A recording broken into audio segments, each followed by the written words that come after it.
them back. The wagon train was in confusion as animals bellowed and reared, and settlers tried to find shelter.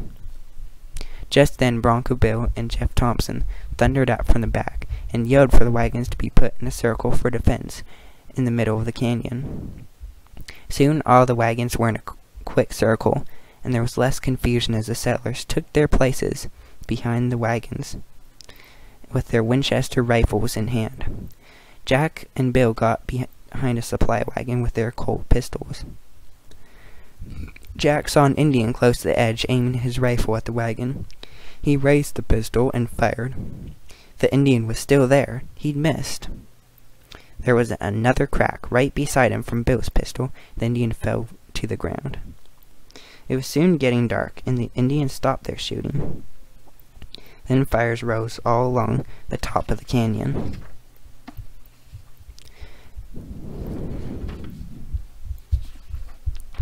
"Looks like they've stopped for the night, but we can't continue the fight in the morning," said Bill.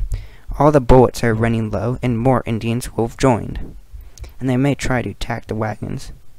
I would think the best thing would be to attack them in the night, before they gather their forces. I'll go talk to Jeff about it." Soon Bill came back from Jeff's tent. "We are going to attack the Indians tonight."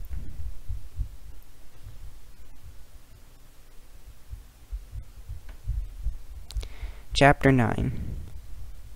The Counterattack. Jack quickly jumped up and loaded 6 bullets in each pistol, and then followed Bill. He could see that the fires on top of the canyon had gone down, and the moon was mostly hidden behind the clouds. The night was silent. Soon they'd come to a group of about 60 settlers, armed with Winchester rifles or Colts. Jack was there talking to them in quiet voices. He looked up when Jack and Bill came.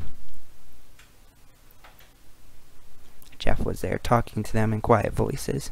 He looked up when Jack and Bill came. "Well, everybody's ready, Bill. You ought to take half of the men, and I will command the other half. I doubt the Comanches have any sentinels, since they think their position is nearly impregnable. The plan is to have both parties scale either side of the canyon as quietly as possible, and then surprise them on the top, and hopefully drive them off. Some men have gone to the cliff, and there are ledges and cracks to hold on. Do not shoot any more than you have to." The party of sailors was divided up, and Bill took command of half of them. They then, as quietly as possible, came to the start of the cliff. The cliff was quite steep with jagged rocks projecting outward. Jack saw that it would be quite a climb. "Make sure you all climb as quietly as you can, and choose one strong rocks to hold on, as we don't need any rocks getting loose and making noise. Once we reach the top, some of you should fire your guns into the air, and with a yell, we'll charge down on them. If they run to their mounts and ride off, do not fire at them. But if they put up some resistance, then we will have to shoot at them," instructed Bill. The signal was given, and all started on the climb. Jack got many scratches from the sharp ledges, and halfway up, he nearly fell when his foot slipped, and a rock went tumbling down the cliff, before landing on the bottom of the cliff with a thud. Jack quickly flattened against the cliff, hoping that the Indians would not see him. He heard voices coming not more than 7 feet above him. He could see the painted faces of 2 Comanche warriors peering over the edge. For a minute all was silent, as Jack saw all the settlers also against the cliff. Finally, the Indians walked away, and the night was silent. Jack saw Bill get up and motion for them all to keep going. Jack grabbed hold of a root, and soon he'd crawled up to the top of the cliff, as did the rest.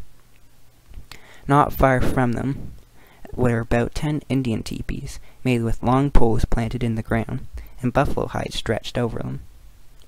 Around these teepees were a few campfires that still had smoldering embers. The whole party started to quietly creep forwards toward the camp. Just then there was a low twang of a bowstring and the crack of a rifle off to their left. Bill fell backward with an arrow in his leg. Just then there was a loud war whoop, and the 2 Indians fell upon them with their tomahawks. Jack quickly took a steady bead on the first, who he recognized as the Indian that had gotten away at the fight earlier that day. There was a sharp crack of the pistol, and the redskin dropped to the ground. The other was dispatched, but it was too late. The camp that they were attacking was the one that the Comanche chief Black Hawk commanded, and as soon as they were woken by the shots, they poured out of their tents led by their chief. There were about 200 Comanche warriors against a band of 60. So when they saw the small number of their enemy, they let out a shout and charged down on them. The party dropped to their knees, cocked their weapons, and calmly waited for them. When the Indians were 16 yards from them, they spread out into wide circles to surround them and drive them over the cliff. As they closed in, each man picked a target. Then, at the command of Bill, they poured in a volley, and the shot told as many fell. The Indians gave a yell of terror, turned around, and fled to their horses, the settlers giving chase. But the Comanches had already mounted and galloped off. They warily walked back to the camp. Jack noticed one of the Indians was moving on the ground and walked over to him. The Indian shuddered when he came up. Jack saw it was the one that he had shot, and he was wounded in his side. "Hey, Bill, do you think there can be anything done for this one?" Bill walked up and examined him. "He should be fine if we stop the bleeding. The bullet didn't penetrate very far, so he should recover quickly." Bill found some strips of cloth in one of the teepees and wrapped it around the wound.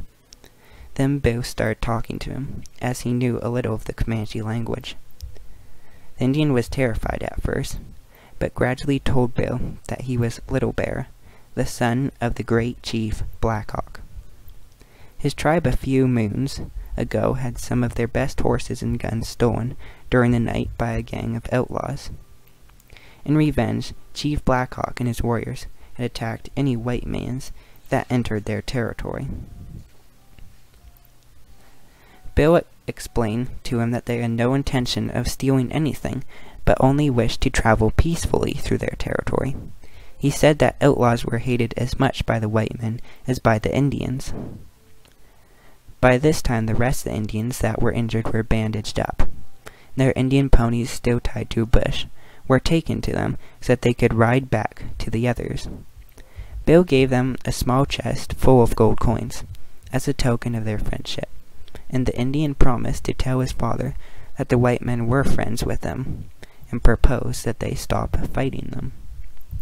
Then they mounted their ponies, and soon disappeared in the darkness.